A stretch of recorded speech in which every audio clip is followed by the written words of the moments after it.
નમસ્તે મિત્રો, હું છું સિદ્ધાર્થ છાયા.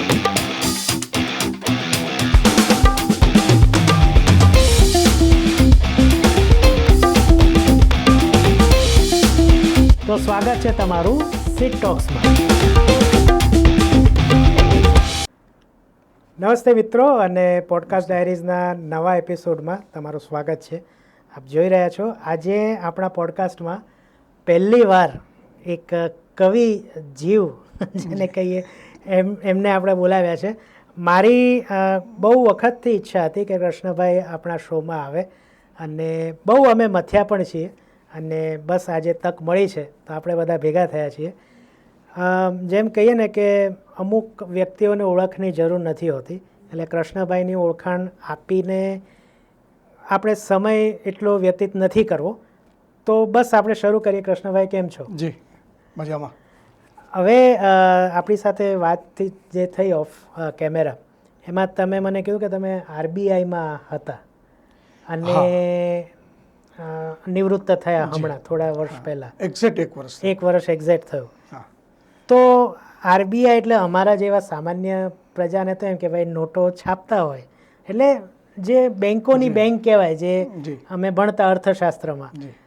તો અર્થશાસ્ત્ર અને કાવ્યશાસ્ત્ર, આનો મેળ કેવી રીતના થાય? બહુ જ આકસ્મિક. હું રિઝર્વ બેંકમાં એઝ એ કાર્પેન્ટર તરીકે, એટલે કે સુથાર તરીકે હું જોડાયો રિઝર્વ બેંકમાં. એટલે એવી પણ પોસ્ટ હોય? હા, ત્યારે એ પોસ્ટ હતી બધી 1983માં. અને ત્યાં બધા બિલ્ડિંગનું જે ફર્નિચર હોય એ બધું મેન્ટેન કરવાનું કામ બધું મારું. અને પછી તો હું ઇન્ટરનલ પરીક્ષા આપી અને ક્લેરિકલમાં, એટલે મેં ટોટલ મળીને રિઝર્વ બેંકમાં 40 વર્ષ અને 3 મહિના સુધી નોકરી કરી. અને 1 વર્ષ પહેલાં નિવૃત્ત થયો. બરાબર આજે 1 વર્ષ પૂરું થયું. વાહ! તો તમને નિવૃત્તિના 1 વર્ષના અભિનંદન. જી. પણ એમાં કવિતા ક્યાંથી આવી? કવિતા એ પહેલાંથી રિઝર્વ બેંકમાં. હું રિઝર્વ બેંકમાં ગયો એ પહેલાંથી કવિતા ચાલુ થઈ મારા. અચ્છા. હા.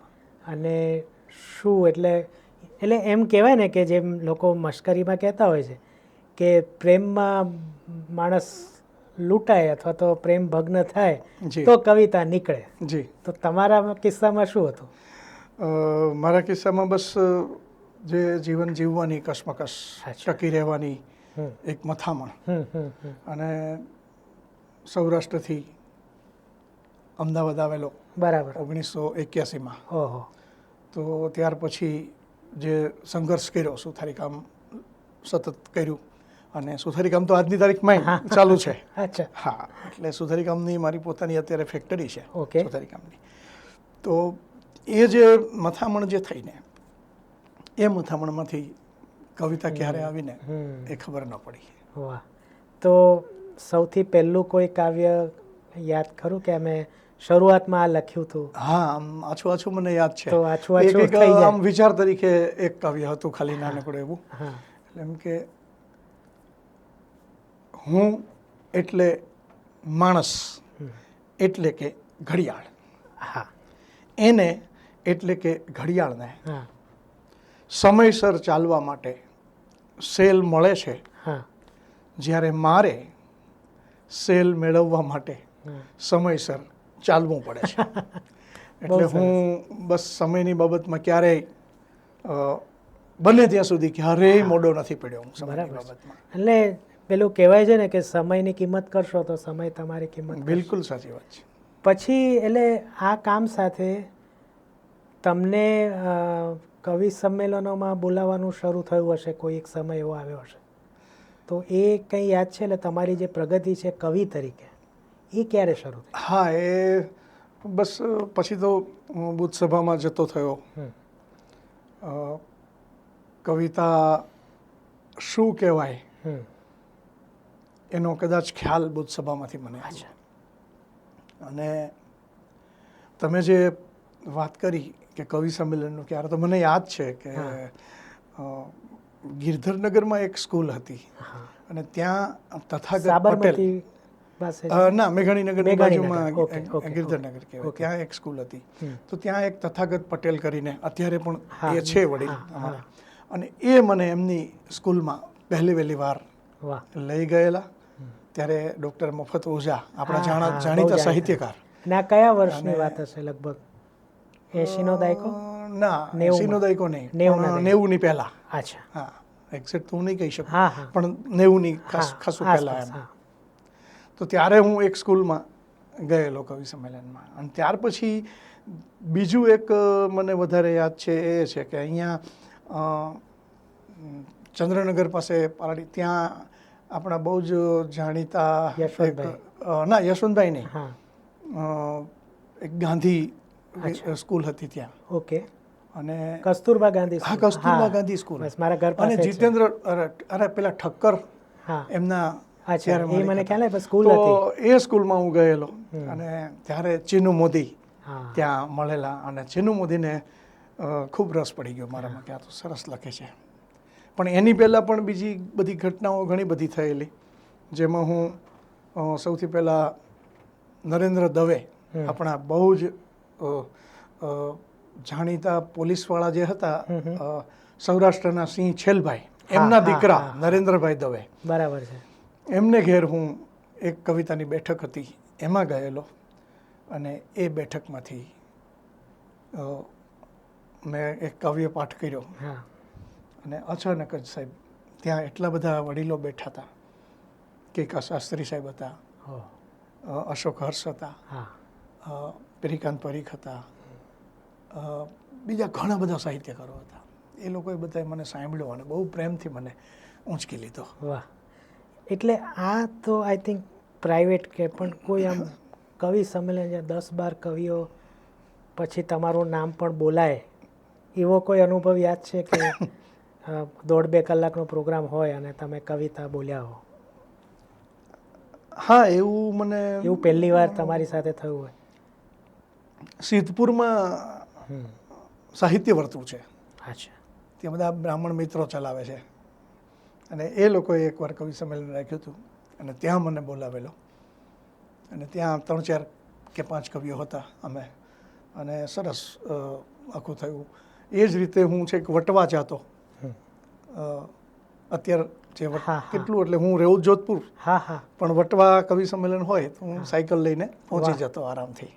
અને ત્યાંના બધા કવિ મિત્રો, એટલે અત્યારે ડૉક્ટર જીતેન્દ્ર જોશી ત્યાંના જાણીતા બિલ્ડર છે અને કવિ પણ છે, વિશ્વરથ સાહેબ એ જમાનાના, પછી અંબાલાલ ડાયર સાહેબ એ જમાનાના કવિ સારા.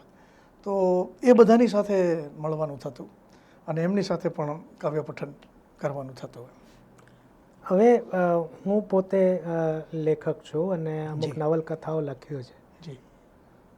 મને એક કોઈ આઈડિયા આવે કે આના પર હું નવલકથા લખું, અને પછી હું લખવા બેસું ને વાર્તાને આખી વિસ્તૃત કરું, તો કવિ તરીકે તમારી પ્રોસેસ શું હોય છે? તમે ખાસ બેસો કે ના આજે કવિતા એક લખવી જ છે, અઠવાડિયામાં કંઈ લખ્યું નથી, કે અમુક મહિનાથી કે અમુક દિવસોથી તમારા મનમાં કંઈક રમતું હોય અને પછી એમાંથી તમને શબ્દો જડે અને તમે એને ઉતારો? તમારી પ્રોસેસ શું છે નવી કવિતા માટે?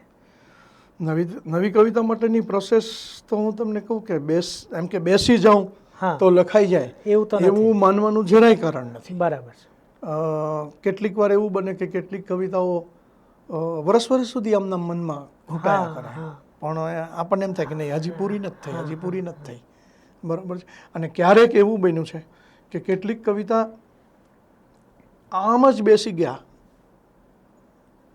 અને લખાતી ગઈ અને એક જ બેઠકે પૂરી થઈ ગઈ.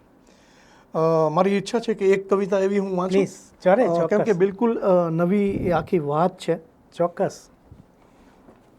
અને આ કવિતા લખાણી, એની તારીખ પણ હું તમને હમણાંની જ કહું, કેમ કે અગાઉ તો ઘણી બધી પ્રોસેસ હતી, પણ આ મને તાજી યાદ છે. 24/10 લખાઈ આ કવિતા. બરાબર છે. જ્યારે તાજું જ મિડલ ઇસ્ટમાં યુદ્ધ ચાલુ થયેલું. બરાબર છે.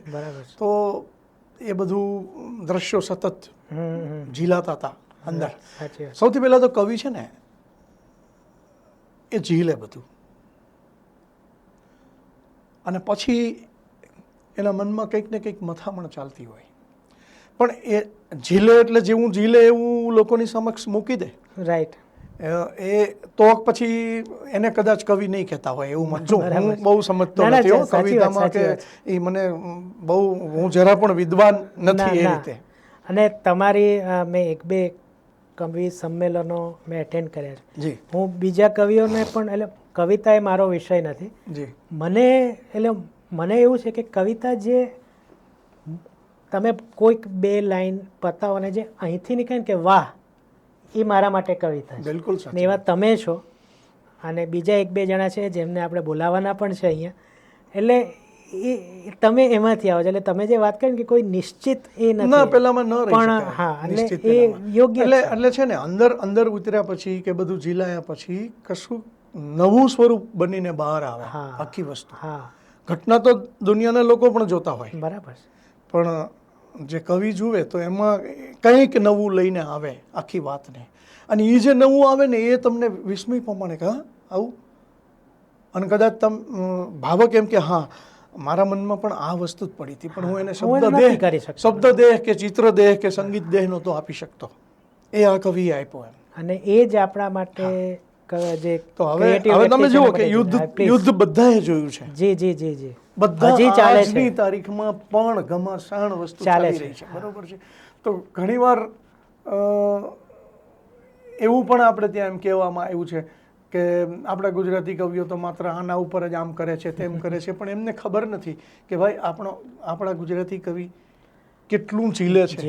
અને ત્યાર પછી સાહેબ ઉમાશંકર જેવા વિશ્વ શાંતિની વાત કરે છે. અને આંતરરાષ્ટ્રીય બાબતો સાથે કનેક્ટેડ છે. હા, બિલકુલ કનેક્ટેડ છે. જેમ ઉમાશંકર કનેક્ટેડ હતા એમ હું તો એવું કહીશ કે આજનો કવિ એટલે કે હું પણ કનેક્ટેડ છું એની સાથે, એ વાત સાથે. અને આ રચના તો આપણા બહુ જ જાણીતા પ્રદીપ ખાંડવાલાએ ઇંગ્લિશમાં પણ ટ્રાન્સલેશન કર્યું છે આ રચના. પણ હવે તમે જોજો કે આ રચના સામાન્ય રીતે યુદ્ધ ચાલી રહ્યું છે, આપણે બધા જોઈ રહ્યા છીએ, પણ કવિ ક્યાં પહોંચે છે એની આખી વાત છે. ચાલો સાંભળીએ. શીર્ષક છે આ કવિતાનું બંદૂકની ગોળી. ખૂંખાર વિસ્ફોટકો અને શસ્ત્રોની ખીચોખીચ ભરાયેલી સભામાં એક નાનકડી બંદૂકની ગોળી પર આરોપ લગાવવામાં આવ્યો હતો કે એણે એના લક્ષ્યને વીંધવામાં બેકાળજી દાખવી.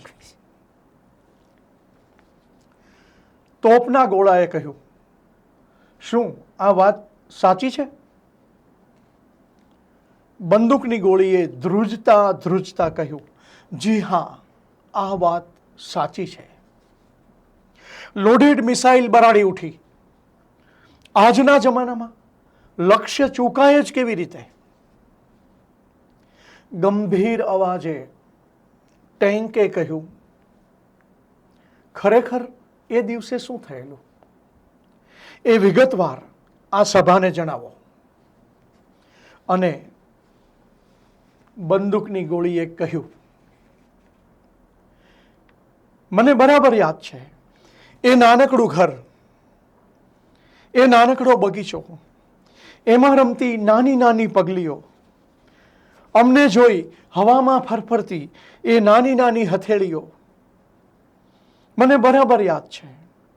સહેજ ધ્રુજી ઉઠી હતી ટ્રિગર પર મુકાયેલી એ આંગળી, પરંતુ આદેશ સામે એ લાચાર. અને હું સનનન કરતી વછૂટી હતી મારા લક્ષ્ય પર. એ નાનકડા મસ્તકને તો જરૂર વીંધી નાખત, પણ નાનકડી મુસ્કાનને વીંધતા વીંધતા છેલ્લી ઘડીએ હું જ ફસડાઈ પડી અને વિખેરાઈ ગઈ પારિજાતના ફૂલ બનીને એના માસૂમ ચહેરા પર. આટલું સાંભળીને શસ્ત્રોની આખી સભામાં હોહા મચી ગઈ. છેવટે ખોખારો ખાઈને સૌથી વડીલ અણુ બોમ્બે કહ્યું, મિત્રો, આ નાનકડી બંદૂકની ગોળી આપણને ઘણું શીખવી ગઈ. આપણા સૌના નસીબમાં ફૂટવાનું તો લખાયેલું જ છે, તો પછી આપણે આટલું તો જરૂર કરી શકીએ ને. ફૂટતી વખતે ફૂલ બનીને વરસી પડીએ આ સુંદર ધરતી પર, રંગો અને સુગંધોથી ભરી દઈએ એના પર જીવાઈ રહેલા આ જીવનને, જીવાઈ રહેલા આ જીવનને. તો આ તમે જોયું રૂપાંતર થયું આખી વાત. ક્યાંય એક પણ વ્યક્તિ પ્રવેશી નહીં. એક્ઝેક્ટલી. માત્ર શસ્ત્રો પણ આ રીતે જો, હું એવું માનું છું કે વિચારતા હશે કે અમે શા માટે નિર્દોષ બાળકોને કે નિર્દોષ લોકોને મારીએ છીએ, શસ્ત્રો પણ આમ વિચારતા હશે. અને વિચાર કરો કે કવિએ જે કલ્પના કરી કે આવું જો બને અને જો ખરેખર આવું થાય તો આ પૃથ્વી કેટલી સુંદર બની જાય. યુદ્ધો રહે જ નહીં, કોઈ પક્ષની કે કોઈ પેલાની વાત નથી, માત્ર વાત એકમાત્ર જીવનની વાત છે. જીવનનો મહિમા કરવાની વાત છે. એટલે શસ્ત્રો પણ આવું વિચારતા હોય તો આપણે તો મગજ અને હૃદય ધરાવતા માનવીઓ લોકો છીએ આપણે. બહુ સરસ. એટલે વાતાવરણ થોડુંક ભારે થઈ ગયું. જી. પણ કવિઓ જેમ જુદી જુદી ભાવનાઓ ઉપર લખતા હોય છે. જી. તો મુખ્ય એમાંથી જે ભાવના, જે મેં પહેલાં જ કીધું કે ભાઈ પ્રેમમાં તકલીફ પડે ત્યારે કવિતા નીકળે. જી. તો તમારી એવી કોઈ કવિતા ખરી જેમાં તમે પ્રેમને કોઈ સ્વરૂપ આપ્યું હોય? મારો પ્રેમ જે છે ને એ બે વ્યક્તિ, હું એમ માનું છું કે બે વ્યક્તિની વાત કદાચ ન આવે. વૈશ્વિક જિંદગી પ્રેમ તો સાહેબ વૈશ્વિક છે. બરાબર છે. બરાબર છે. બે વ્યક્તિનું પણ હોઈ શકે, એની ના નથી. હા, એટલે આ એક માન્યતા છે. હા, એ પણ હોઈ શકે, એમાં કોઈ સવાલ જ નથી. અને એમાં ખોટું શું છે? બિલકુલ નહીં. એ કઈ ના તોફાન તો નથી કરતા, આતંકવાદ તો નથી કરતા, પ્રેમ કરે છે. બરાબર. તો એનું તો સન્માન જ કરવું જોઈએ, જે પણ પ્રેમ કરે છે એનું. એટલે પ્રેમની જે કાંઈ વાત છે ને એને તો હું સલામ જ કરું છું. પણ વ્યક્તિગત જોવા જઈએ તો મારામાં કોઈ એવી આમ તરત જ યાદ આવી જાય કે ભાઈ આ આવી કવિતા છે, તો એવું થોડું મુશ્કેલ પડે. પણ છતાંય મેં લખ્યું છે ખરું, નથી લખ્યું એવું નહીં. ચોક્કસ ચોક્કસ. હા. તો એવું કંઈ અત્યારે શક્ય છે? પ્રયત્ન કરું કદાચ, કેમ કે હા, જો પ્રેમ તમે કીધું ને વૈશ્વિકની જ્યારે વાત કરી ત્યારે કેવું આ તમામ સૃષ્ટિ કેવું આપણને પ્રેમ કરે છે. અને પ્રેમ કરે છે પણ એનો દેખાડો તો ક્યાંય જ નથી કરતા એ લોકો. બરાબર છે. તો શું કરે છે? તો કે મીઠું મીઠું મલકે, મૂંગા નહીં પણ મૌન રહી, સૌની રીતે છલકે. વાહ. મીઠું મીઠું મલકે. સૂરજ અજવાળે જગને પણ કરે કદી ઘોંઘાટ. સૂરજ અજવાળે જગને પણ કરે કદી ઘોંઘાટ. ચંદ્ર ચાંદની ઢોળે એમાં ક્યાંય મચે તરખાટ. વાહ વાહ. કે ઝાંકળ ક્યારે આવી બેસે, આ પરોઢ પાપણ પલકે, મીઠું મીઠું મલકે. ખબર ન પડે અને ક્યારે પરોઢની પાપણમાં ઝાંકળ આવીને બેસી જાય. કે ગૂઢ રહસ્યો ભરી ઊભા પણ આજ લગી કંઈ બોલ્યા. કહો કદી અકળાઈ પર્વતે હોઠ જરા પણ ખોલ્યા. ખુશી વ્યક્ત એ કરે તોય ખળખળની ઝીણી ઝલકે. પર્વતો ખુશી કઈ રીતે વ્યક્ત કરે? તો કે મસ્ત મજાનો ધીમે ધીમે ઝરણો ચાલુ થાય. ખુશી વ્યક્ત એ કરે તોય ખળખળની ઝીણી ઝલકે. મીઠું મીઠું મલકે. કે માટી ક્યાં ઢંઢેરા પીટી કરે કોઈને ભેળા. માટી ક્યાં ઢંઢેરા પીટી કરે કોઈને ભેળા. તોય ભરાતા હોય ભીતરમાં લાખ મૂળના મેળા. વાહ. કે રંગ સુગંધ બધું છલકાતું એક નજરની હલકે, મીઠું મીઠું મલકે, મૂંગા નહીં પણ મૌન રહી, વાહ, સૌ સૌની રીતે છલકે, મીઠું મીઠું મલકે, મીઠું મીઠું મલકે. આમાંથી જે સમજવાની વાત જે હું સમજ્યો છું જી, કે સૂરજ આપણને પ્રકાશ આપે છે, પર્વતમાંથી જળ નીકળે છે, એ લોકો જો નથી કહેતા, આપણે ત્યાં એવા વ્યક્તિઓ છે કે જે જરાક લોકપ્રિય થાય કે જરાક આગળ વધે એટલે મીઠું મીઠું નથી મલકતા, પણ અટ્ટહાસ્ય કરતા હોય છે રાક્ષસી એ રીતનું. એટલે આ સંદેશ મને તો આ દેખાયો. બિલકુલ, કે નમ્ર રહો, તમે બિલકુલ, ગમે તેટલા ઉપર પહોંચો, નમ્ર રહો. બિલકુલ સાચી વાત છે. હવે મને કદાચ તમે કીધું કે એક પ્રોસેસ મનમાં ચાલતી હોય કે આ કવિતા બની રહી છે, તો કવિતાનું કોઈ ફોર્મેટ હોય છે? મારે જો પહેલી વાર કવિતા લખવી હોય, મેં આજ સુધી લખી નથી એટલે તો પૂછી જ શકું છું કે પછી જેમ આજે તમે શસ્ત્રોવાળી મીઠું મીઠું મલકે એ એક ગીત હતું, પણ શસ્ત્રોવાળી વાત હતી એ બિલકુલ મુક્ત. હા, ગદ્ય પદ્યનું મિશ્રણ હતું, હું જેટલું સમજ્યો છું. તો એવું કોઈ, હા, તો કોઈ એવું ફોર્મેટ છે કવિતા માટે? જો હું સૌથી પહેલા તો કહી દઉં કે હું સહેજ પણ ઓથેન્ટિક કે વિદ્વાન નથી. હા, એ તો તમારો અનુભવ છે. એટલે મને એવો ખ્યાલ આવે છે કે કેટલીક વાર એવા વિચાર જે હોય કે એ વસ્તુ હોય તો મને એમ લાગે કે ના, આનું હું ગીત કે ગઝલ કે બીજા કોઈ સ્વરૂપમાં, છંદસ સ્વરૂપમાં હું આને કદાચ ન વાતને મૂકી શકું, તો અછંદસ જે છે તો એમાંથી એક પેટા પ્રશ્ન, છંદ અને અછંદસ, આમાં ફેર શું છે? ફેર એટલો છે કે પેલું તો જે છંદ છે એ તો બિલકુલ હું જ્યાં સુધી સમજ્યો છું ત્યાં સુધી પરફેક્ટ બંધારણ છે. એ શું બંધારણ છે? આપણે થોડુંક ડિટેલમાં જઈએ. હા, બંધારણ એમાં મેં સાંભળ્યું છે બધા લખતા હોય છે ફેસબુકમાં કહ્યું ગા લ ગા ને એ કઈ એવું કઈ છે? એનું છે કે હું એટલું ઓફિશિયલી નથી જાણતો, લોકો આવી ચર્ચા કરતા હોય છે કે આનું ફોર્મેટ આવું છે. મારા કાન બહુ કેળવાયેલા છે, મારા કાન કેળવાયેલા છે. એટલે એ કાન શા માટે કેળવાયા મારા એ હું તમને કહી દઉં કે હું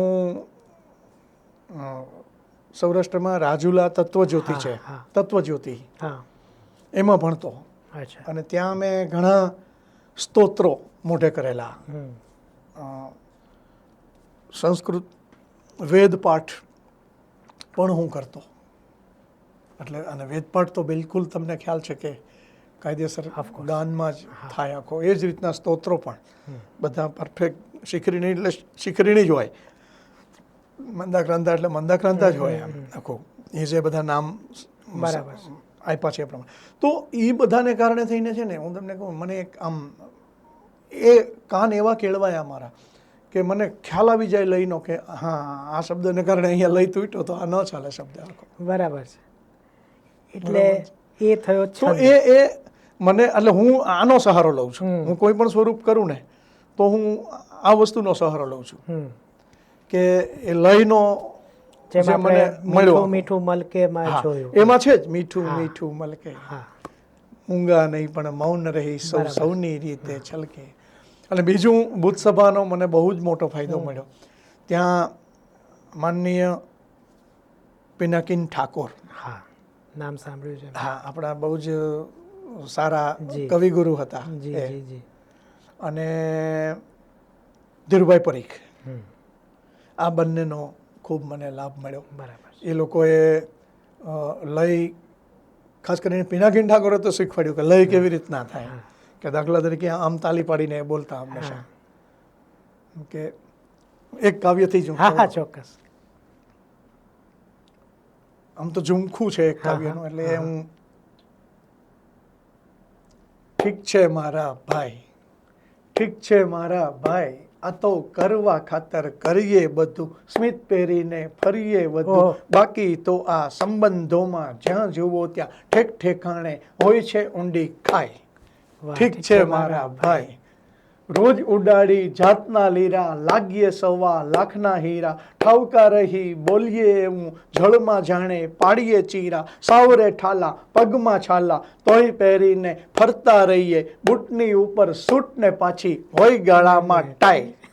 ઠીક છે મારા ભાઈ, ઠીક છે મારા ભાઈ, રોજ પળે પળ બદલી લઈએ, કેટલા ચહેરા કેટલા મોરા, દરિયે છપાક ડૂબકી મારી, નીકળી જઈએ સાવરે કોરા, મૂકવું પડે ઝૂકવું પડે, ગમતું બધું ફૂંકવું પડે, તોય ભેજામાં લઈને ફરીએ કેટલી કેટલી રાય. ઠીક છે મારા ભાઈ, ઠીક છે મારા ભાઈ, હૂંફને જરીક ઝીલીએ ત્યાં તો આપણું આખું તળિયું તૂટે, ટેરવા ઘડીક ટહુકે ત્યાં તો મૂળમાંથી આંગળિયું તૂટે, કેટલું કેટલું હોય ખોવાનું, હાથ વગું તો હોય રોવાનું, તોય ફરી ફરી કોક મજાના ગીતની માફક જિંદગી આખી ગાય. ઠીક છે મારા ભાઈ, ઠીક છે મારા ભાઈ. જો તમે તમારું હા મારું જ કાવ્ય છે. તો તમે જોયું કે લય કેટલો બધો પરફેક્ટ તમે, તો આ તાલમાંથી આખું કાવ્ય ઊભું થયું. અને હા અછંદસમાં તો કોઈ તાલ હોય જ નહીં, કોઈ કશું હોય જ નહીં, પણ ત્યાં એક બે લીટી અછંદસમાં તો તમે છે ને, હું તમને કહું કે એક વિચાર તમે લાવો અને વિચારને તમે વાતમાં મૂકો, અછંદસ સર્જાઈ જાય. તો એકાદ ઉદાહરણ એટલે અમને બધાને જેમને, દાખલા તરીકે આટલા કેમ ડરો છો, કમાન્ડોને લઈને જ કેમ ફરો છો, વાહ વાહ, તમે બધા અમારા હિટ લિસ્ટમાં છો જ નહીં. અમારા હિટ લિસ્ટમાં તો છે ગર્ભમાં એ શિશુની સંભાળ રાખતી માતા, ખભો પકડી બાળકને સાયકલ શીખવતો પિતા, અજાણ્યાની મદદે દોડી આવતો નાગરિક, દર્દીનો જીવ બચાવવાની કોશિશ કરતો ડોક્ટર, તડકે ઊભો રહી પોતાની ફરજ બજાવતો પોલીસમેન, પરસેવો પાડી કુટુંબ માટે કરિયાણું લઈ જતો ફેરિયો. શું તમે નથી જાણતા બોમ્બ વિસ્ફોટમાં મરવા માટે નિર્દોષ અને માસૂમ હોવું કમ્પલસરી છે? અમે પ્રજામાં આતંક ફેલાવવા માંગીએ છીએ, આનંદ નહીં. માટે જ કહું છું, આટલા કેમ ડરો છો, કમાન્ડોને લઈને જ કેમ ફરો છો, તમે બધા અમારા હિટ લિસ્ટમાં છો જ નહીં. તો તમે જુઓ કે એક વ્યંગને ઊંધી બાજુથી, અને કોઈ બે લાઈનમાં મેળ જે ઠીક છે મારા ભાઈ ટાઈ, એ ગીત જ્યારે આમાં એ વસ્તુ નહીં, પણ આખી જે વાત મેં કીધી કે તમે અમારા પછી એને સાબિત કરી બતાવી આમ એમ આખું. હા એટલે ટૂંકમાં કાવ્ય તો છે જ. હા, અને એક વ્યંગ દ્વારા જે પ્રજાના મનમાં સંદેશ છે, પ્રજાના મનમાં જે કાંઈ છે એ વાત મેં વ્યંગ દ્વારા આપી. બરોબર છે. કોને કટાક્ષ કર્યો એ સમજી જ ગયા છે. આપણા દેશમાં એક સમય હતો સાહેબ, અત્યારે તો ખૂબ ભગવાનની દયાથી આપણે નસીબદાર છીએ અને ખૂબ શાંતિ છે, પણ એક સમય હતો કે રોજે રોજ ક્યાંક ને ક્યાંક આવા વિસ્ફોટો થતા, આવા વિસ્ફોટો થતા. અમદાવાદમાં તો એ સમયે મેં અમદાવાદના આ વિસ્ફોટ વખતે જ લખેલું આ કાવ્ય છે કે ઘાયલ થયેલાઓને હોસ્પિટલ લઈ ગયા તો ત્યાંય વિસ્ફોટ. હા, એની જ વાત છે આખી, એ હું સમજી ગયો. એ આખી વાત ત્યારની જ છે. બરાબર. તો એ વ્યંગમાં આખું લખાયેલું, તો એ અછંદ સ્વરૂપ લઈ આવ્યો. રાઈટ. હવે એ જ સ્વરૂપને દાખલા તરીકે છંદમાં લેવું હોય, એ જે અમદાવાદમાં તોફાનો થતા અથવા તો ક્યાંય પણ આતંક મચતો, હા, તો જે આ જે આતંક અથવા તો મનુષ્યનો વરવો ચહેરો એ કવિતામાં કઈ રીતે ઝીલાય, છંદમાં, અને એ પણ છંદમાં કઈ રીતે ઝીલાય, તો એવું કાવ્ય પણ મેં કરેલું છે, અનુભવમાંથી આવેલું છે કાવ્ય. બિલકુલ. અકલ્પ્ય રાત અંધકાર ધાર ધાર લઈ છરા કરે બધું માર માર ચીસ ચીસા ચીસ નગર એમ ઉતરડાય જેમ નોર ભેર વીને કોક મૃત પશુ તણાય આમ તેમ દટાયેલ કયું વેર સાત મેં પતાળ સળવળે ને હલબલે બધુંય પોપડા ઉખાડી યુગ યુગોના નીકળે ફૂફાડતું ને ખીચ ખીચો ખીચ નગર લાય લાય લાય શ્વાસ ભેળ વેલ વીસ બધે બીસ બીસ બીસ ડસે એક મેક ને છતાંય ઉતરે ન રીસ પછી એક બને પૂર એ હોય ગાંડું તૂર બધું ચૂર ચૂર ચૂર ભરે લોઢ હરણ ફાળ કરે નૃત્ય જેમ કાળ નગર એમ ઢસેડાય ઘણું દૂર દૂર દૂર કસે આમ કોણ હાથ નગર જોઈને અનાથ પકડ ઓર જોર થાય ગળું ઓર દબાવાય પછી કેમ તરફડાય શ્વાસ વિહગ ઉડતાય પડે ટપ ટપો ટપ સનન સન સનન વિંધાય ને માર્ગ પોળ શેરી નાકું થાય ધાર ધાર ચાકુ કોક હાથે ઊંચકાતું ડેલી આંગણું ને ઓસરી ને ઓરડા પછી તો ચીખ ચીખ ચીખ નહીં અરે સહેજમાં બધું ચીરાતું એમ નગર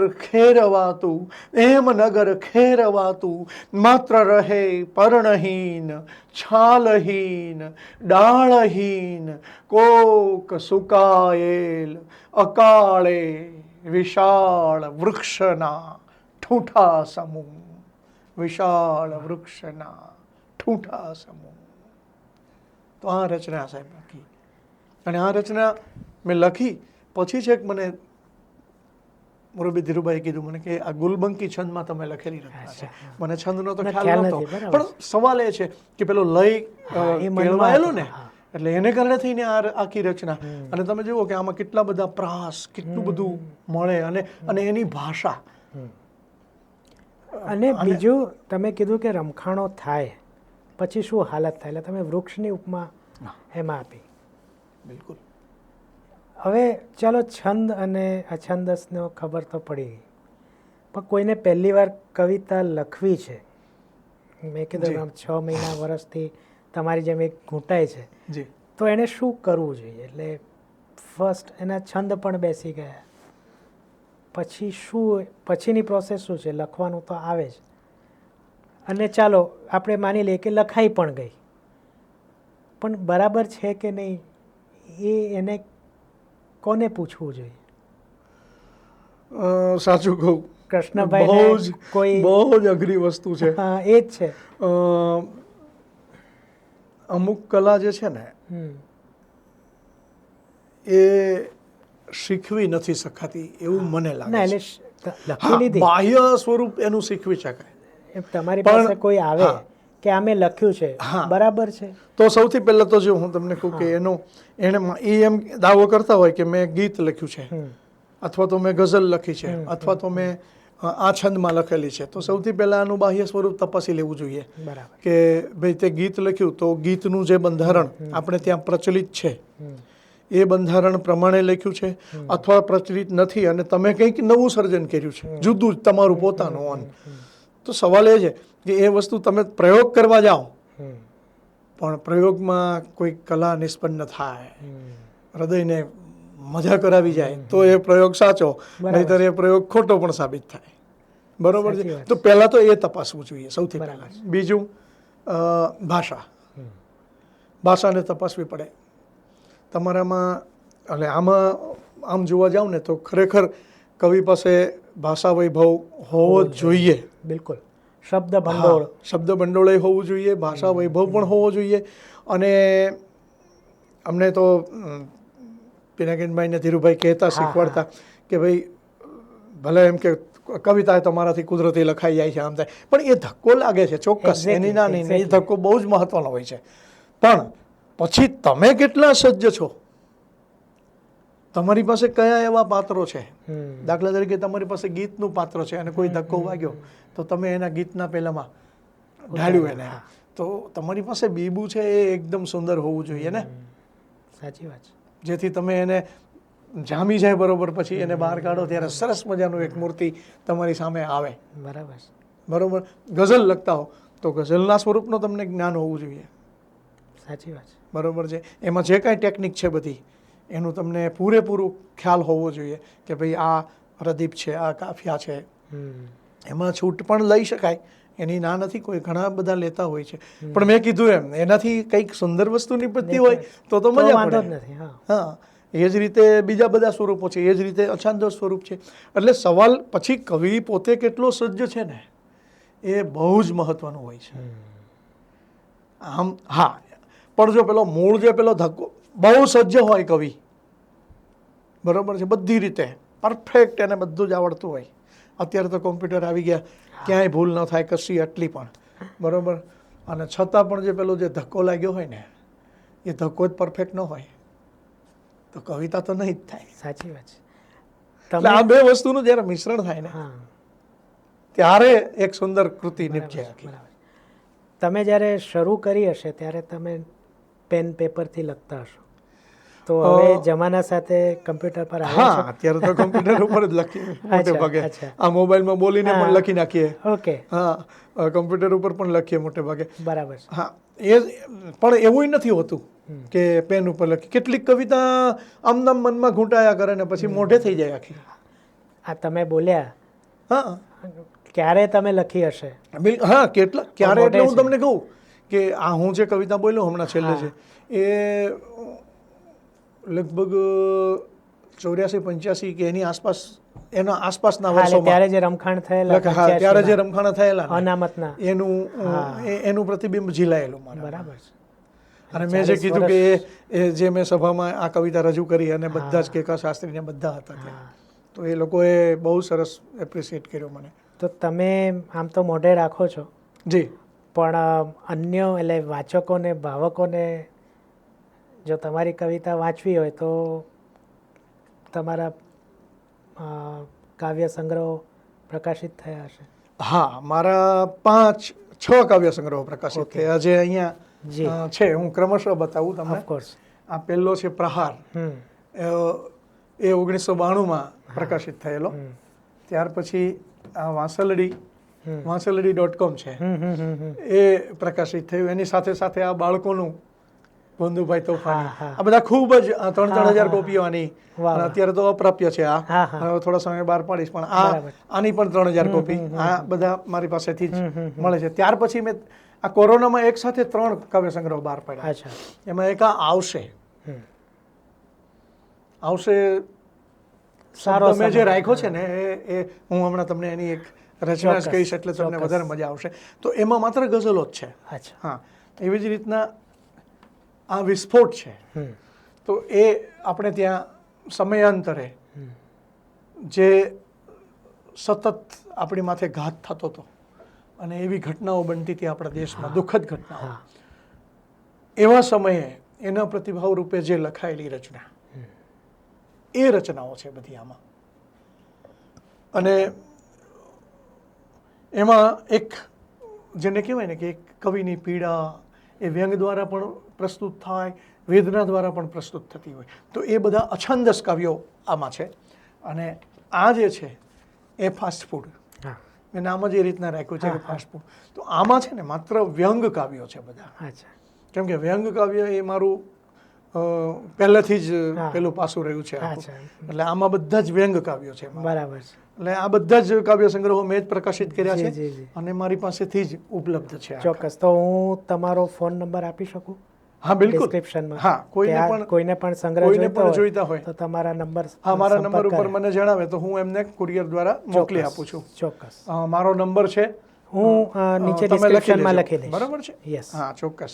હું જે આવશેની વાત કરું છું, દાખલા તરીકે આવશે, હા, તો સાહેબ હું એક વાત ભરપૂર માનું છું, હું આશાવાદી પૂરેપૂરો છું.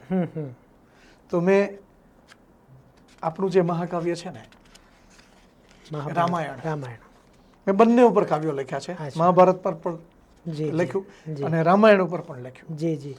એમાંથી આ આવશે શબ્દ મેં રાખ્યો, એ રામાયણ ઉપર રાખ્યો. તમે જુઓ, રામાયણમાં બધા જ પાત્રો એકાબીજાની રાહ જુએ છે, સતત રાહ જોઈ રહ્યા છે.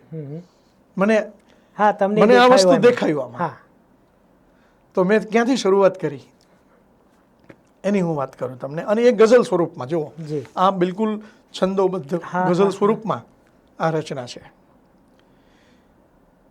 આવશે એ આવશે, એ આવશે, એ આવશે, પણ તું પ્રતીક્ષામાં અગર શબરીપણું જો વાવશે તો આવશે. તમે એમ બૂમ પાડો કે મને તો કોઈ આવતું નથી, કોઈ મદદ નથી કરતું, પણ તમારામાં સબરીપણું છે તો આવશે. તમારામાં સબરીપણું હોવું તો રામ આવે, તો રામ આવે. બરાબર. તો આ પેલું પાત્ર. બીજું પાત્ર આવે છે કે જોગવશ કંઈ પણ બને પણ માર્ગ જે છોડે નહીં, હોય પથ્થર તોય એમાં પ્રાણ એ પ્રગટાવશે, આવશે, અહલ્યા આવશે. આખું તમે જુઓ, અહલ્યા હોય કે જોગવશ જીવનમાં બની ગઈ ઘટના આખી કે પથ્થર થઈ ગયા. યસ યસ યસ, બરોબર છે. પણ એ પથ્થર થઈને પડ્યા ક્યાં? તો કે ભગવાન જ્યાંથી નીકળવાના હતા એ માર્ગ પર પડ્યા. યસ. અને રાહ જોઈ, રાહ જોઈ, એને રાહ જોઈ, અને એ ફરીવાર પ્રગટ થયા અહલ્યા. ત્રીજું પાત્ર છે કે આંખથી નિજને વહાવી બસ ચરણ ધોયા કરો. કેવી છે બાકી વાત છે કે આંખથી નિજને વહાવી બસ ચરણ ધોયા કરો. ખુદ હલે શું નાવ થઈ ભવ પાર એ ઉતરાવશે. કેવટ આવશે. આ કેવટની પ્રતીક્ષા છે. યસ બાકી યસ. આવશે એવા ભરોસાના હૃદય સિંહાસને પાદુકામાં પ્રાણ પોતાનો મૂકી પધરાવશે. ભરત એ આવશે. આ ભરતજીની પ્રતીક્ષા છે. ને પાંખથી છેક જ કપાયા હોઈએ એવી પળે પાંપણેથી પ્રેમનો ઉપચાર એ વરસાવશે. જટાયુ આવશે, એ આવશે. આ જટાયુની પ્રતીક્ષા છે. બાકી કે રાતમાં મધરાતમાં મહેક્યા કરે એક જ રટણ કે લઈ શરણમાં એક દી એ હેતથી નવરાવશે. હનુમાનજી આવશે. કથા આગળ વધતી જાય છે. લંકામાં અને જેમ છે એમ વધે છે. લંકામાં પહોંચે છે આ કથા. ત્યાં હનુમાનજીને આ રટણ સાંભળવા મળે છે આખું. તો આ વિભીષણની પ્રતીક્ષા છે. ત્યાંથી હનુમાનજી ક્યાં જાય છે એની વાત છે કે ઘોર અંધારું તને ઘેરી વળે. હનુમાનજી ત્યાંથી અશોક વાટિકામાં જાય છે અને જે દ્રશ્ય જુએ છે, કેવું દ્રશ્ય હતું ત્યારે કે ઘોર અંધારું તને ઘેરી વળે એવે સમય એ ઘટામાંથી અચાનક તેજ પણ ટપકાવશે. આવશે. પેલી જે મુદ્રિકા એ જ સમયે માતાજીએ જ્યારે સીતાજી એમ કીધું કે એક તારો કેમ નથી આવતો કે હું સળગી મરું, અને એ જ સમયે બરોબર સાહેબ આપણા જીવનમાં પણ એવું બને છે. બધી બાજુથી જ્યારે આપણે ઘેરાઈ ગયા હોય ત્યારે કોને ખબર ક્યાંથી કોક. એટલે એના માટે આપણું સમર્પણ હોવું જોઈએ, આપણી લાગણી એટલે વિશ્વાસ હોવો જોઈએ કે આવશે. એ મહત્વ, વિશ્વાસ હોવો ખૂબ જરૂરી છે. એ ઘટામાંથી અચાનક તેજ પણ ટપકાવશે. આવશે, એ આવશે. રાહ જોતા જે શીખ્યા એને બીજું શું આવડે? સામટું સોનું મળે તો એ પણ સળગાવશે. આ હનુમાનજીની પ્રતીક્ષા છે સાહેબ. નિસ્પૃહી બની જાય પછી કોઈ આગ લગાડી દીધી સોનાને. અને મીટ માંડી જે ઊભા છે એ જ લૂંટે આ મજા. મીટ માંડી જે ઊભા છે એ જ લૂંટે આ મજા કે આભથી ઉતરી બધે અજવાસ એ પ્રસરાવશે. આવશે, એ આવશે, એ આવશે, એ આવશે. પણ તો પ્રતીક્ષામાં અગર શબરીપણું જો વાવશે. આવશે, એ આવશે, એ આવશે. તો આ સાહેબ મારી શ્રદ્ધા છે આખી. અને એનું આ આખી પુસ્તક બધી જ ગઝલો એમાં છે. વાહ. જી. હવે છેલ્લા અમુક પ્રશ્નો તરફ આપણે જઈએ. જી. ગુજરાત આખામાં જી કોઈ એક વ્યક્તિ બહુ સરસ કવિતાઓ લખે છે. જી. તો ગુજરાતમાં એને જાણવું છે કે સારી કવિતાઓ અને સારા કવિનું ભવિષ્ય છે. આપણે ત્યાં શું લોકોને એટલે કેવો પ્રતિસાદ મળે છે કવિઓને ગુજરાતમાં? સાહેબ, આમ જોવા જાવ તો ભરપૂર પ્રેમ કરે છે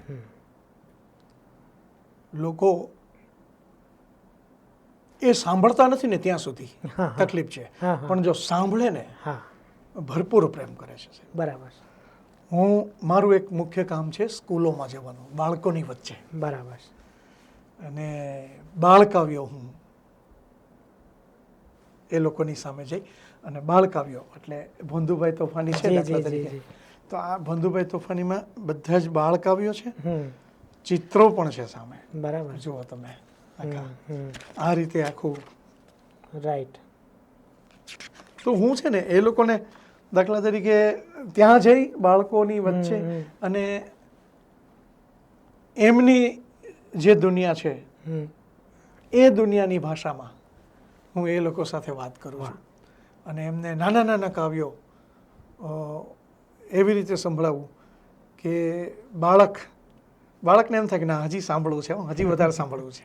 બરાબર. સમજ્યા? અને ત્યારે મારે સાહેબ સૌથી પહેલું કામ મારે એના જેવડું બની જવું પડે છે. ચોક્કસ. હું બાળક બનીને એમને સંભળાવું છું, એટલા માટે એ લોકો સાંભળે છે. તો એમાંનું એકાદું કાવ્ય હું તમને કહું પ્લીઝ. દાખલા તરીકે અમારી સામે જ છે. જી.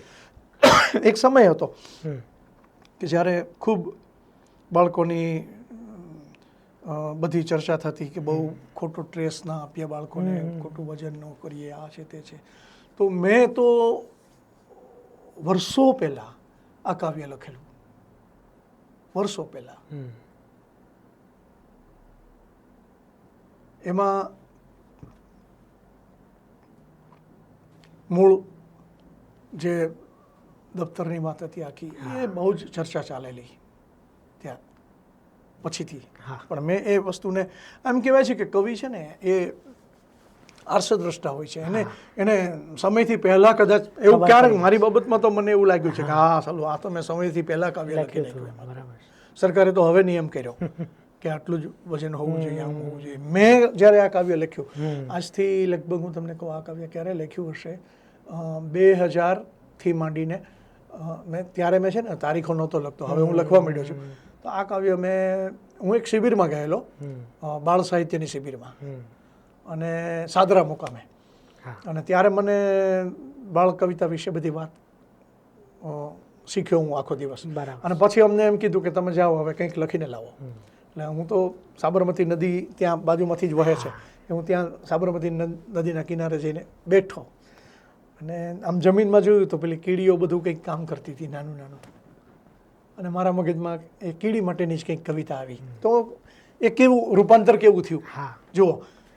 કીડી જોઈ મેં, પેલી બધી વાતો તો મનમાં ચાલતી જ હતી આખી, અને મારે એમ થયું કે મારે બાળ કવિતા લખવાની છે, એટલે મારે એની દુનિયા, એની ભાષા અને એની જ બધી વાત કરવાની છે મારે. એટલે એ સમજે એવી ભાષામાં જ મારે કાવ્ય કરવાનું છે. આ બધું મારા મનમાં હતું. સાહેબ એની પોતાની એક જુદી ભાષા પણ હોય છે બાળકોની, અને એ ભાષામાં તમે વાત કરો ને તો એમને બહુ મજા પડે. તો મેં પહેલી જ શરૂઆત કરી, પપ્પુના કિચનમાં આવી કિક્કુ નામે કીડી. મને એમ થયું કે હવે કિચન અઘરું પડશે, તો હું સાહેબ ગામડામાં જઈને કિચનની વાત કરું તો પણ કે હા રસોડું, બધા છોકરા, કેમ કે આપણી ગુજરાતી ભાષા એટલી બધી મહાન છે ને કે એટલા બધા શબ્દોને સ્વીકારી લે છે, પોતાના બનાવી દે છે, એમ કહું તો ચાલે. એમાં પછી તમે એમ ના કહેતા કે ભાઈ આ તો અંગ્રેજી આવી ગયું આમ તેમ, એવું નહીં, હવે ચાલે છે સાહેબ એ વસ્તુ.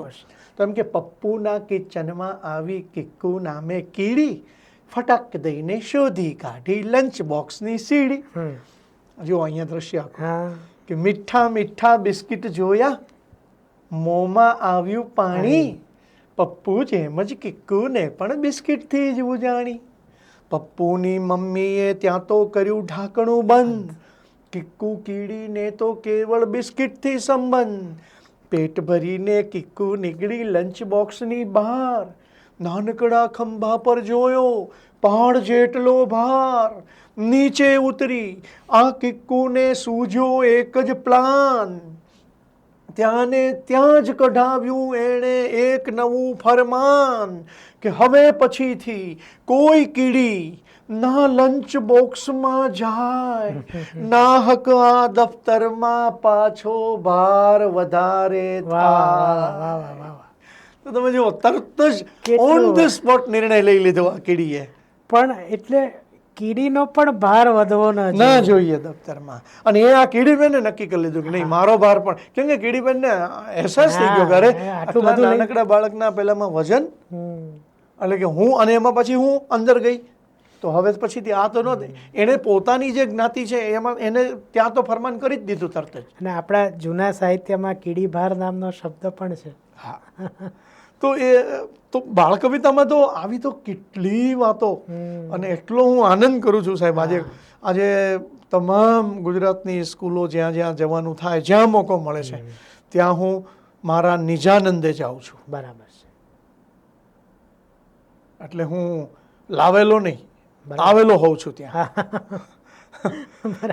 બહુ સંદર્ભ સાથે કહું છું, હું સ્વૈચ્છિક મારી રીતે જાઉં છું અને બાળકોની સાથે આ બધી વસ્તુ કરું, આનંદ કરું. સાહેબ એ લોકોને 100% ગમે છે. ક્યાંય મને કોઈ સ્કૂલમાં એવો અનુભવ નથી થયો કે બાળકોએ સાંભળવાની ના પાડી હોય. ઉલટાનું હમણાંનો જ દાખલો કહું તો હું હિંમતનગર 15 દિવસ પહેલાં હતો, તો સ્કૂલમાં કવિતા સંભળાવી દીધી. શનિવારે તો મેં કાર્યક્રમ મારો પૂરો થયો એટલે બાળકો છૂટી ગયા તરત જ. એ બધા પહેલાં એની વાનમાં બેઠા હતા અને હું પણ નીકળ્યો જવા માટે. તો આ બાળકો આવો ને અંકલ અહીં આવો ને આવો ને આવો ને, તો હું ગયો તરત. મેં કીધું શું છે? મેં કીધું કે હજી એક કવિતા સંભળાવવાને કહે. બોલો વિચાર કરો, ઘેરે જતા બાળકો પણ એમ કે હજી એક કવિતા સંભળાવો ને. તો આ સાહેબ એને એ લોકોને મજા પડે જ છે. તકલીફ આપણા તરફથી જ છે કે આપણે એ લોકોને સમજાય એવી વાત નથી કરી શકતા ક્યારેય. એટલે એને મજા પડે, એને સમજાય. હું તો કહું સંચાલકોએ પણ આ વાતનું ધ્યાન રાખવું જોઈએ કે બાળકોની પાસે ગમે તેવો ઉપદેશવાળા નાણ તેને એ લોકોને નહીં મૂકી દેવા જોઈએ. એમને કશું ગમતું નથી હોતું. બાળકોને પોતાની દુનિયાની જો વાત કરવામાં આવે અને એ સરસ રીતે કરવામાં આવે તો બાળકો હોંશે હોંશે એને સાંભળે છે. આ વાત છે. હા કૃષ્ણભાઈ, તમારા સુપુત્ર જી એ એક નવા જ ફિલ્ડમાં ઉતર્યા અને એ છે ગુજરાતી ફિલ્મ ઉદ્યોગ. જી. અને હમણાં એક બહુ ચર્ચિત મૂવી એમણે પ્રોડ્યુસ કરી છે ને જી, જેનું નામ છે કારખાનું. અને સાર્વત્રિક એના વખાણ થયા છે. જી. અનફોર્ચ્યુનેટલી હું આ ઘણી વખત કહી ચૂક્યો છું, મારાથી એ મૂવી જોવાઈ નથી. જી જી. પણ હું જોઈશ 100%. ચોક્કસ. પણ એ સફર કેવી રહી? તમારા સુપુત્રનું નામ પણ કહેજો. હા, એનું મારા દીકરાનું નામ છે પાર્થ, પણ એ છે ને પાર્થ મધુકૃષ્ણ એવી રીતના લખાવે છે. Okay okay. એટલે મધુ મમ્મીનું નામ અને કૃષ્ણ પપ્પાનું નામ, પાર્થ મધુકૃષ્ણ. હું એમ તો એમને ઓળખું છું એ રીતના પાર્થ મધુકૃષ્ણ. હા. અને એ પહેલેથી જ આમ કલા ક્ષેત્રમાં મારા ઘરમાં જ આખું વાતાવરણ આ રીતના. અને પછી ભણ્યો પણ એ માસ કોમ્યુનિકેશન એન્ડ જર્નાલિઝમમાં અહીં સોનલબેન પાસે. MBA પણ થયો. તો એનું એક સ્વપ્ન હતું કે મારે આવું કંઈક કરવું, એટલે એ નોકરી કરતો હતો. નોકરી પણ એણે કરી, પણ પછી એ લોકોએ નક્કી કર્યું કે કંઈક આવું બનાવવું છે અમારે આને પ્રયોગ. તો કીધું કે બનાવો તમે. એટલે અમે લોકોએ તો અમારાથી તો છૂટ જ હોય અમારા તરફથી, પણ પ્રશ્ન જે ફાઇનાન્સનો કે એ બધો છે તો સાહેબ એ લોકોએ એની પાસે જે કંઈ હતું એનાથી એણે આ ફિલ્મ બનાવ્યું છે. પહેલી તો વાત જ એ છે. એ 4 છોકરાઓ ભેગા થયેલા, મારો દીકરો પાર્થ, પછી ઋષભ છે, પછી પૂજન છે અને ધવલ છે. એ 4 છોકરાઓ ભેગા થઈ અને આ આખું પ્રોડક્શન કર્યું. એટલી બધી કરકસર કરીને આ ફિલ્મો બનાવી સાહેબ. એટલે આમ જોવા જાવ તો એણે જે કાંઈ ખર્ચો કર્યો છે એ તો વાંધો નથી, એને કોઈ પ્રોબ્લેમ નહીં પડે એને કોઈ જાત. બધા જ મારે ત્યાં અહીંયા અભિલાષભાઈ ઘોડા આવ્યા જી, પ્લસ હમણાં નિશિત કુમાર બ્રહ્મભટ્ટ આ બંને વખાણ કરે છે કે આવી ફિલ્મો બનવી જોઈએ. હા, એટલે અને એને છે ને અત્યાર સુધીમાં જે ટ્રેડિશનલ જે કાંઈ બધું થતું હતું ને, સૌથી પહેલાં તો એનો બાદ કરી નાખ્યો આખો. સ્ટોરી એણે જે કરી એ મારા ફાધર એને એક દાદા તરીકે એને વાર્તા કહેતા હતા. એ વાર્તા એને પોતે પછી એને વિસ્તારી અને લખી મારા દીકરાએ. જૂના જમાનાની આમ તો વાતો છે, કોઈ કારખાનું હોય ને એ કારખાનામાં ભૂત થતું હોય ને આમ ને તેમ ને એ બધી વાત આખી. પણ હકીકતે આમ જોવા જાવ તો એને એનું આખું જુદું સ્વરૂપ આપ્યું. અને કારખાનું શબ્દ પણ એને બહુ સમજીને વાપર્યો છે આખો, કે કોઈ પણ વસ્તુનું કારખાનું બની જાય તો પછી એનો કોઈ મતલબ રહેતો નથી. એ પ્રોડક્શન થયા જ કરે, એમાં નવું કશું થતું નથી.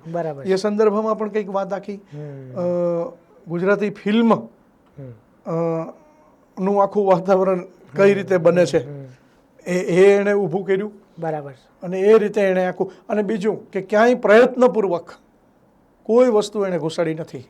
જે સ્ટોરીમાં જે કાંઈ નેચરલી ચાલ્યું આવે છે એ એણે ચાલવા દીધું છે. એક પણ હીરો નથી, એક પણ હિરોઈન નથી, એક પણ વિલન નથી. બરોબર છે. આ ત્રણ વસ્તુને જ બાદ કરી દીધી.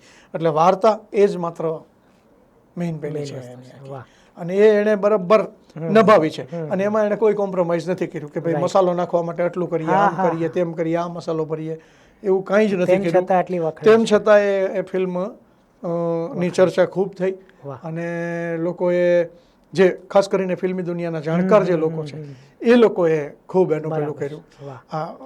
પબ્લિક પણ જેણે જોઈ એ બધાએ વખાણી છે, નથી વખાણી એવું નથી. તો કૃષ્ણભાઈની આપણે એમને આવજો કહીએ એ પહેલાં એમની એક અતિ સુંદર રચના અને જે મને ખૂબ ગમે છે, એના વિના જો એમને આપણે આવજો કહીશું તો મને થોડું આજે એમ લાગશે કે થોડું અધૂરું રહી ગયું. તો એ એમની કવિતા છે આપણે તો આવળને બાવળની જાત, એટલે એનું નામ એક્ઝેક્ટ શું છે એ જ કહેશે. પણ એમાં એ જે રીતના કૃષ્ણભાઈ બોલે છે ને એ એક આનંદ, કવિતા તો છે જ સુંદર, એમાંથી જે આનંદ મળે છે ને એ બહુ અદ્ભુત ભાવના અથવા તો લાગણી છે. તો એ આપણે કૃષ્ણભાઈ થઈ જાય. એની પાછળ કોઈ કથા હોય તો પણ કહેજો. એની પાછળ એટલે એ હું કથા શોધું છું કે આ કયા સંદર્ભમાં મેં લખી હશે, મને યાદ નથી આખું. પણ એક વસ્તુ મેં જોઈ છે કે હું જે કંઈ જીવન જીવું છું નેચરલી જીવવા આખું મેં પસાર કર્યું, તો એમાં ક્યારેય મને એમ થાય કે આવું કંઈક કરવું છે. દાખલા તરીકે મારું સુથારી કામ છે તો સુથારી કામમાં ઘણા નવા પ્રયોગો કર્યા મેં અને હું કરતો રહ્યો અને એમાં ક્યારેક સફળતા, ક્યારેક નિષ્ફળતા, બધું મળતું જ ગયું. પણ અટક્યા વગર અને ક્યારેક એવા લોકોને જોઉં છું જેના જીવનને તપાસીએ ને ત્યારે એમ થાય કે ઓહ, આની તાકાત તો જુઓ કે કેવી રીતે સાવ પહેલાંમાંથી કઈ રીતે આખા ઊભા થયા અને છવાઈ ગયા. તો ક્યારેક હું આમ ફરતો હોય તો ત્યારે પણ એમ લાગે કે પેલા બાવળ અને આવળ તો તમને ખ્યાલ હશે કે જેના પીળા ફૂલ આવે. અમારે તો બચપણમાં અમે લોકો ખૂબ બધે વગડામાં ફરતા. અને બાવળ તો સાહેબ એને કાંઈ કોઈ માવજત નહીં કે કશી જ જરૂર નથી હોતી એને કાંઈ નહીં, પોતાની રીતે મસ્તીથી. તો ક્યારેક એમ મને લાગે કે આપણામાં પણ જો આવી કદાચ ખુમારી આવી જાય તો કેવી મજા આવે એમ. બરાબર.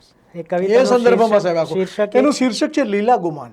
અચ્છા, લીલા ગુમાન. એ મને ખ્યાલ નથી. હા, એ ખ્યાલ તમને, પણ હું તમને કહી દઉં લીલા ગુમાન એટલા માટે કે પેલું બાવળ અને આવળની તમે જો આખું આમ છવાયેલું હોય બધું લીલું લીલું લીલું અને ભર તડકામાં પણ એવા ને એવા હોય આખા.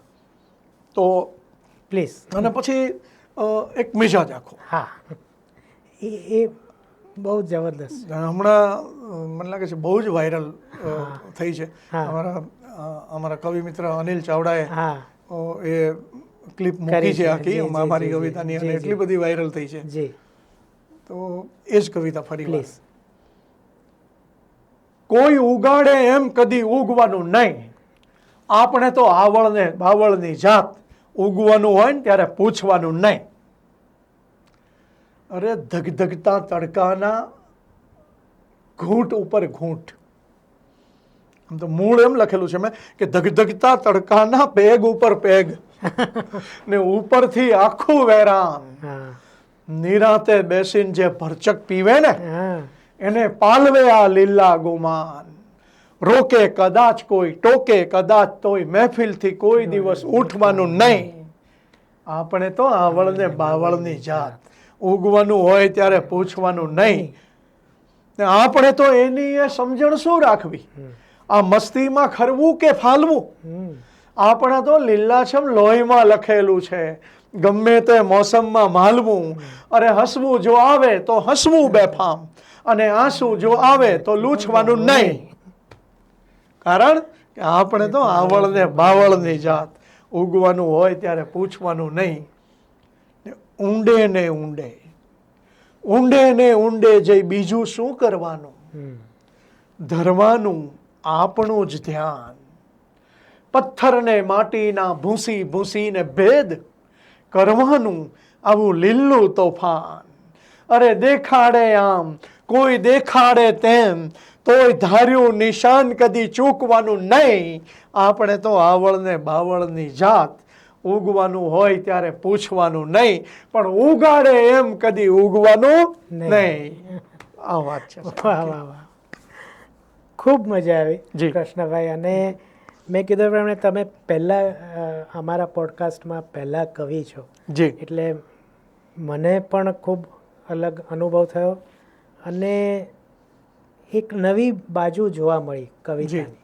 ખાસ કરીને છંદમાં અને અછંદસ એ બે પ્રકારો હોય એ તો ખબર હતી, પણ એ શું હોય એના પર તમે આજે સરસ સ્પષ્ટતા કરી. અને જે લોકો કવિતા અત્યારે એમેચ્યોરિશ લખી રહ્યા છે, મને આશા છે અને વિશ્વાસ છે કે આ પોડકાસ્ટ જોઈને એમના પણ મનમાં જે કોઈ પ્રશ્નો હશે એના ઘણા બધાના ઉકેલ આવી ગયા છે. તો કૃષ્ણભાઈ, તમે આવ્યા અને ખૂબ મજા કરાવી અને આટલી સરસ સરસ કવિતાઓ, અને બહુ મજા આવી. અને બસ તો આવનારા તમારા કવિતાઓ માટે તમને ખૂબ ખૂબ શુભેચ્છાઓ. અને બસ સમય મળશે ત્યારે પાર્થભાઈને પણ આપણે અહીંયા બોલાવીશું. ચોક્કસ. બરાબર. તો થેન્ક યુ વેરી મચ. અને આપણે ફરીથી બહુ જલ્દીથી મળીશું નવા ગુજરાતી સાથે, જાણીતા અને માનીતા. ત્યાં સુધી જો તમને આ, મને વિશ્વાસ છે કે આ પોડકાસ્ટ ગમ્યું જ હશે, તો નીચે કમેન્ટ જરૂર કરી દેજો. કાયમ આવો છો અને જો સબસ્ક્રાઈબ નથી કરી ચેનલ તો અત્યારે કરી લો. અને જો પહેલી વાર આવો છો તો કૃષ્ણભાઈના ફેન છો તો પણ ચેનલ સબસ્ક્રાઈબ કરી દો. મળીએ ફરીથી આવતા બુધવારે એક નવા ગુજરાતી સાથે. આવતો બુધવાર આપણા માટે બહુ સ્પેશિયલ છે. એ કેમ છે એ આવતા બુધવારે જ આપણે વાત કરીશું, પણ એ પોડકાસ્ટ પણ જોશો, મજા આવશે. ફરીથી મળીએ. ત્યાં સુધી સિદ્ધાર્થ છાયાને આજ્ઞા આપો અને તમને બધાને મારા તરફથી આવજો.